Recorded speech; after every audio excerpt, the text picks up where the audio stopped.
नमस्कार, आप देख रहे हैं आर्यन न्यूज। मैं हूं आपके साथ पल्लवी सिंह। पंजाब में आगामी विधानसभा चुनाव को देखते हुए तमाम बड़े नेता राज्य का दौरा कर रहे हैं। तो वहीं प्रधानमंत्री नरेंद्र मोदी भी बुधवार को पंजाब के फिरोजपुर पहुंचेंगे, जहां वो शहर में दिल्ली अमृतसर कटरा एक्सप्रेसवे और पीजीआई सैटेलाइट सेंटर समेत करीब 42,750 करोड़ रुपए से अधिक के विकास परियोजनाओं की आधारशिला रखेंगे। पीएमओ ने ये जानकारी सोमवार को दी और कहा कि इन परियोजनाओं में अमृतसर ऊना खंड को 4 लेन में बनाया जाएगा। साथ ही Mukerian Talwara broad gauge railway line और कपूरथला और होशियारपुर में 2 नए मेडिकल कॉलेज शामिल होंगे।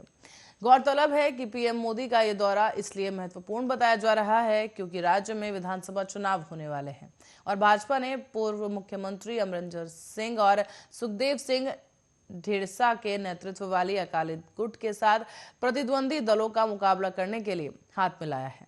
तो वहीं पीएमओ ने यह भी कहा है कि देश भर में कनेक्टिविटी में सुधार के प्रधानमंत्री मोदी के लगातार प्रयास से पंजाब में कई राष्ट्रीय राजमार्ग विकास परियोजनाएं शुरू की जा रही हैं। इसके परिणाम स्वरूप राज्य में राष्ट्रीय राजमार्गों की कुल लंबाई 2014 में लगभग 1,700 किलोमीटर से बढ़कर 2021 में 4,100 किलोमीटर से अधिक हो गई। इसी तरह के प्रयासों को जारी रखते हुए पंजाब में 2 प्रमुख सड़क गलियारों की आधारशिला भी रखी जाएगी। पीएमओ ने कहा है कि यह प्रमुख धार्मिक केंद्रों तक पहुंच बढ़ाने के प्रधानमंत्री के दृष्टिकोण को पूरा करने की दिशा में एक अहम कदम होगा।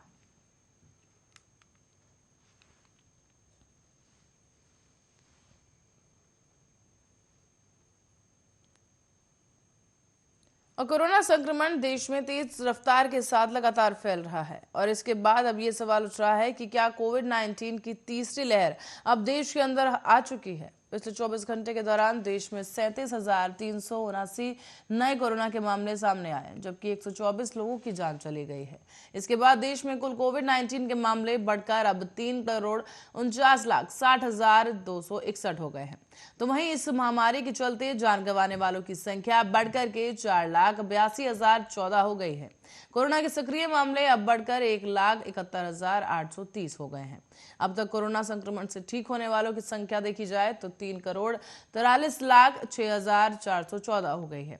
इसी बीच वैक्सीनेशन तेज रफ्तार के साथ चल रहा है और अब तक 146 करोड़ वैक्सीनेशन डोज दिए जा चुके हैं।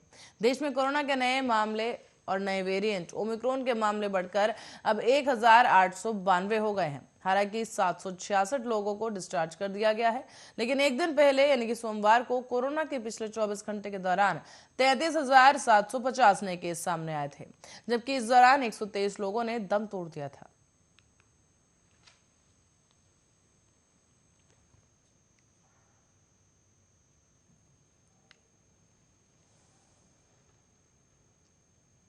देश में कोरोना का पॉजिटिविटी रेट इस वक्त सबसे ज्यादा गोवा में नजर आ रहा है। इस साल के जश्न के बाद ही गोवा में संक्रमण दर 26.43% पहुंच गई है। सोमवार को गोवा में 631 नए कोरोना केस सामने आए, जबकि एक दिन पहले नए केस की संख्या 388 थी। संक्रमण दर एक ही दिन में 2.5 गुना ज्यादा बढ़ गया है। संक्रमण दर के मामले में गोवा पहले नंबर पर पहुंच गया, जबकि पणजी से जो सरकारी आंकड़े सामने आए हैं उसके मुताबिक गोवा में सोमवार को कोरोना संक्रमण दर बढ़कर 26.43% हो गई है, जो देश में सबसे ज्यादा है। एक दिन पहले रविवार को गोवा में संक्रमण दर 10.7% थी। इससे पहले मई 2020 में ये संक्रमण दर 43% तक की थी और एक बार फिर से यहाँ पर अब हालात बिगड़ते नजर आ रहे हैं। यही वजह है कि गोवा की सरकार इस वक्त फुल एक्शन मोड में नजर आ रही है।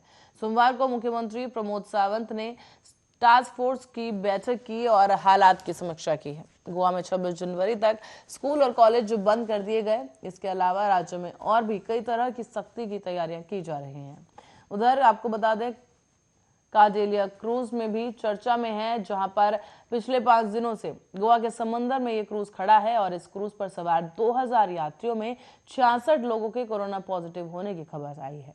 इसके बाद से ही राज्य सरकार ने इन सभी लोगों को गोवा में एंट्री देने से मना कर दिया है। अब क्रूज पर सवार लोग वहीं पर फंसे हुए हैं। जहाज मुरगांव पोर्ट क्रूज टर्मिनल के पास खड़ा है और एक निजी कंपनी का ये जहाज रविवार को गोवा के मुरगांव पोर्ट ट्रस्ट पहुंचा था। ये वही क्रूज है जिस पर शाहरुख खान के बेटे आर्यन खान ने पार्टी भी की थी।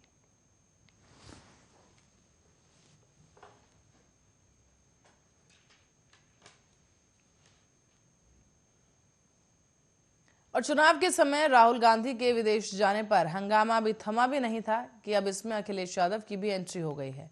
पीएम नरेंद्र मोदी से लेकर सीएम योगी आदित्यनाथ के निशाने पर अखिलेश ही रहते हैं, लेकिन अब डिप्टी सीएम केशव प्रसाद मौर्य ने समाजवादी पार्टी के अध्यक्ष को विदेश भेजने का ऐलान कर दिया है। उन्होंने कहा है कि चुनाव खत्म होते ही अखिलेश छुट्टी मनाने विदेश चले जाएंगे। बलिया में बीजेपी के मंच से उन्होंने आरोप लगाया कि मुख्यमंत्री रहते हुए अखिलेश कई हफ्तों तक अपने दोस्तों संग लंदन में घूमा करते थे। वो वहां पार्टी के पिछड़ा वर्ग सम्मेलन को संबोधित कर रहे थे और बीजेपी ने हर मोर्चे पर यूपी के पूर्व मुख्यमंत्री अखिलेश यादव की छवि को खराब करने की रणनीति बनाई है। इसीलिए हर तरह के दावे आजमाए जा रहे हैं। यूपी के चुनाव में बीजेपी और समाजवादी पार्टी में आमने सामने की टक्कर बताई जा रही है और ऐसे में बीजेपी के सभा और नेताओं के निशाने पर अखिलेश यादव हैं। हिंदुत्व से लेकर उनके बिजली फ्री करने के ऐलान पर उन्हें घेरा जा रहा है। बलिया की सभा में डिप्टी सीएम केशव प्रसाद मौर्य ने जो कहा है वो ये है कि जो राम के नहीं हुए वो परशुराम के क्या होंगे। उन्होंने कहा कि राम भक्तों और कांवड़ियों पर लाठी बरसाने वालों को अचानक काम याद आने लगे हैं। जिन्हें राम के नाम से चिढ़ थी वो अब कह रहे हैं कि हमारी सरकार होती तो साल भर में मंदिर बन जाता। केशव ने कहा है कि ऐसे लोगों को जनता कभी माफ नहीं करेगी। उन्होंने कहा कि किसी ने अखिलेश को अयोध्या में रामलला और काशी में विश्वनाथ मंदिर जाते देखा है क्या। केशव प्रसाद मौर्य ने भविष्यवाणी कर दी है और यहां इस बार कहा है कि अखिलेश की पार्टी 47 सीटों पर भी जीत हासिल नहीं कर पाएगी।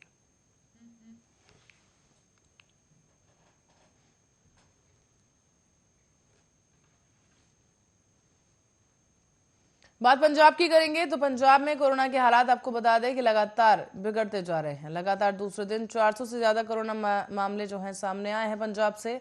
पटियाला में हालात इस कदर बिगड़ गए हैं कि मेडिकल कॉलेज में एक ही दिन में 100 से ज्यादा डॉक्टर और स्टूडेंट्स कोरोना पॉजिटिव मिले। इसके बाद से ही हॉस्पिटल खाली करवा दिया गया। करीब 1000 स्टूडेंट्स के कोरोना टेस्ट कराए गए।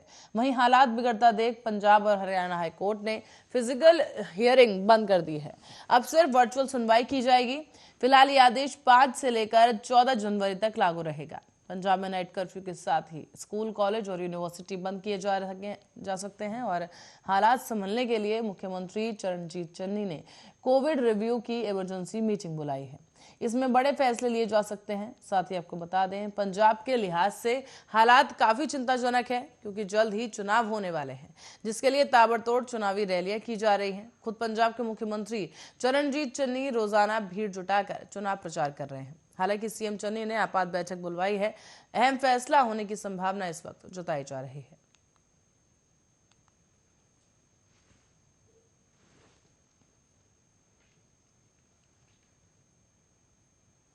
और इसी क्रम में आपको बता दें कि हरियाणा प्रदेश के भाजपा अध्यक्ष ओम प्रकाश धनखड़, पानीपत जिला अध्यक्ष डॉक्टर अर्चना गुप्ता, पूर्व कैबिनेट मंत्री कृष्णलाल पंवार समेत कई अनेकों भाजपाइयों के खिलाफ आम आदमी पार्टी के प्रदेश प्रवक्ता ने पानीपत के चांदीबाग थाना पुलिस को शिकायत दर्ज कराई है, जिसके बाद अब सियासी पारा और भी ज्यादा चढ़ गया है। दरअसल 2 जनवरी को भाजपा का सेक्टर 24 स्थित अग्रवाल भवन में एक कार्यक्रम हुआ था। इसमें मुख्य रूप से ओपी धनखड़ ने शिकायत दर्ज कराई थी। इस कार्यक्रम में सैकड़ों भाजपा इकट्ठा हुए थे। आरोप है कि कार्यक्रम में कोरोना नियमों को ताक पर रखा गया, किसी भी तरह की गाइडलाइन को अपनाया नहीं गया और ना ही सोशल डिस्टेंसिंग बनाई गई, ना ही मास्क लगाया गया। इतना ही नहीं बल्कि निर्धारित संख्या से कई ज्यादा लोग इस कार्यक्रम में शामिल हुए। पुलिस को दी गई शिकायत में हरियाणा में आप पार्टी के प्रदेश प्रवक्ता अजय शर्मा ने कहा है कि पूरे प्रदेश में कोरोना महामारी रोकथाम कानून लागू हो गया है और किसी भी व्यक्ति द्वारा भीड़ इकट्ठा करना, मास्क न लगाना एक दंडनीय अपराध है। इसी बीच कल भारतीय जनता पार्टी के प्रदेश अध्यक्ष ओपी धनखड़ और पानीपत जिला अध्यक्ष अर्चना गुप्ता द्वारा अग्रवाल भवन में भारी भीड़ इकट्ठा की गई, जिसमें किसी ने न तो मास्क लगाया था और न ही सोशल डिस्टेंसिंग का पालन किया जा रहा था।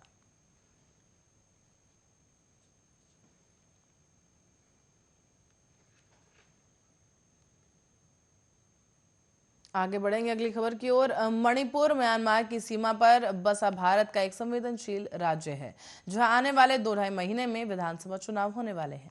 इसी बीच आज यानी कि 4 जनवरी को पीएम मोदी मणिपुर और त्रिपुरा का दौरा करेंगे। प्रधानमंत्री इंफल में आज 4800 करोड़ रुपए से ज्यादा की 22 विकास परियोजनाओं का उद्घाटन और शिलान्यास करेंगे। इसके अलावा पीएम अगरतला में महाराजा वीर बिक्रम हवाई अड्डे पर बनाए गए एक नए टर्मिनल का भी उद्घाटन करेंगे। बता दें कि राज्य में जैसे जैसे चुनाव नजदीक आता जा रहा है, वैसे ही नेताओं की हलचल भी बढ़ रही है। एक हफ्ते पहले ही भारतीय जनता पार्टी के राष्ट्रीय अध्यक्ष जेपी नड्डा भी मणिपुर पहुंचे थे।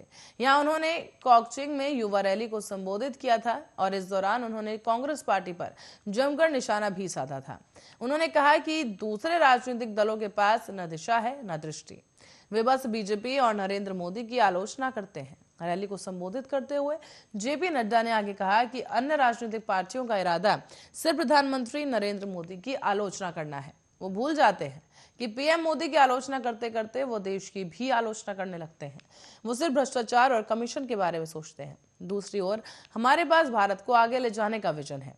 बीजेपी सबका साथ, सबका विकास और सबको साथ लेकर चलने में विश्वास रखती है, लेकिन वो वंशवाद और परिवारवाद के साथ चलते हैं।